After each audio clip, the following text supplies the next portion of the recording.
Today, we're diving into one of the most powerful and maybe misunderstood tools in a parent's toolkit: setting boundaries. And I'm not talking about being super strict or laying down the law.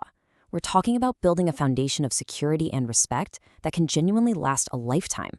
So let's get into this blueprint together. I mean, if you're a parent, this probably sounds like your Tuesday, right? Those daily battles over screen time, the endless reminders about chores, the whole bedtime negotiation.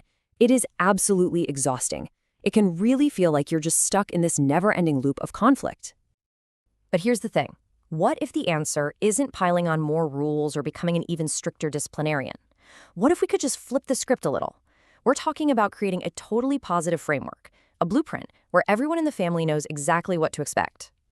So, what even are boundaries really? It's so easy to think of them as these restrictive walls, but a much better way to picture them is like guide rails on a bridge. They don't stop the journey, they just make it safer. They're there to teach these incredible life skills, like self-control and respect, and they create a predictable world where a kid can feel genuinely secure. And that feeling of security, that's the real soil where confidence begins to grow. Okay, so let's dig into that a little more. Why are these guide rails so crucial? How do they actually transform a home from a place of constant conflict to a place of real confidence? Well, the difference is it's night and day. On one side, when you don't have boundaries, a child's world can feel really chaotic, totally unpredictable.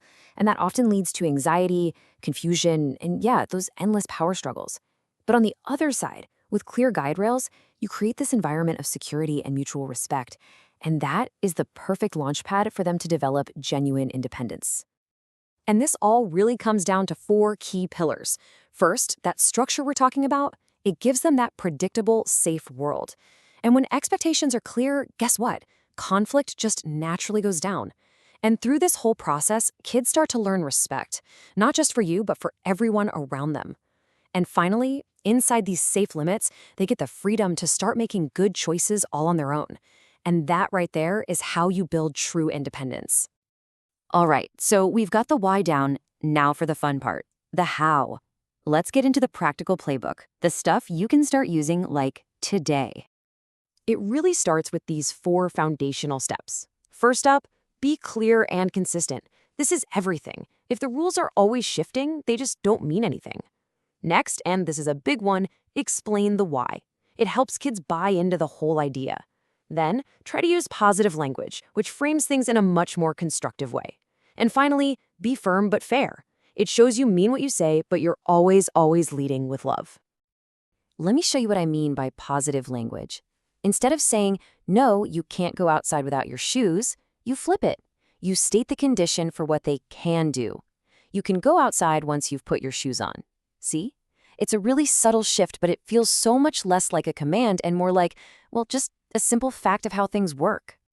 And here's a perfect example of explaining the why.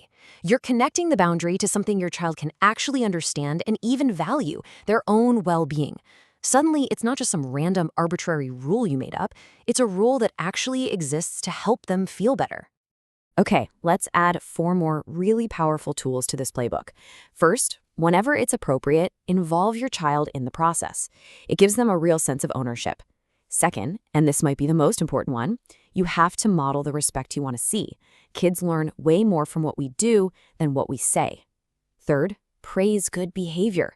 When they get it right, notice it. And finally, use consistent consequences. This is how they learn about accountability. Involving your child can be as simple as this. Especially as they get older, this kind of conversation is a game changer. It's no longer just you laying down the law from on high. Now you're a team, figuring it out together. And, no surprise, they are way more likely to stick to a rule that they actually helped create. So let's bring this down to earth. What does this look like in just normal, everyday life? Well, it could be about personal space, like knock before entering a room, or keeping dinner time sacred with no phones at the table. It could be a simple routine, like toys get put away after we're done playing, or safety, like we always wear a helmet on the bike. See, these aren't huge, abstract ideas. They're just the small, consistent actions that make family life smoother and way more respectful for everyone. Of course, setting boundaries is one thing, but what happens when they get challenged? And let's be real, they will get challenged. So let's talk about the game plan for those moments. Okay, first, take a deep breath. You have to remember this. When your child pushes back, it is not a sign that you have failed as a parent. Actually, it's kind of the opposite. It's a sign they're growing up, developing their own sense of self. This testing, it's a totally normal, totally healthy, and completely expected part of them becoming independent people. So when that moment comes, here's your 4-step plan. Number 1, and it's the hardest one, stay calm. A big reaction from you is just fuel for the fire. Number 2, calmly and firmly just restate the boundary. Number 3, follow through with the consequence you've already talked about. And number 4, which is so important, be empathetic. You can say something like, I know you're disappointed, even as you're holding that line. And this is exactly what following through sounds like in the real world. It's calm, it's direct, and the consequence is logically connected to what happened. See, this isn't about punishment for the sake of punishment. It's about teaching a natural, logical outcome of their choice. And this is where the magic really happens. Every single time you respond calmly and consistently, you're turning what could have been a huge power struggle into a really powerful learning moment. You're teaching one of the most fundamental lessons in life. Actions have consequences, and those guide rails are there for a really good reason. Okay, let's pull this all together.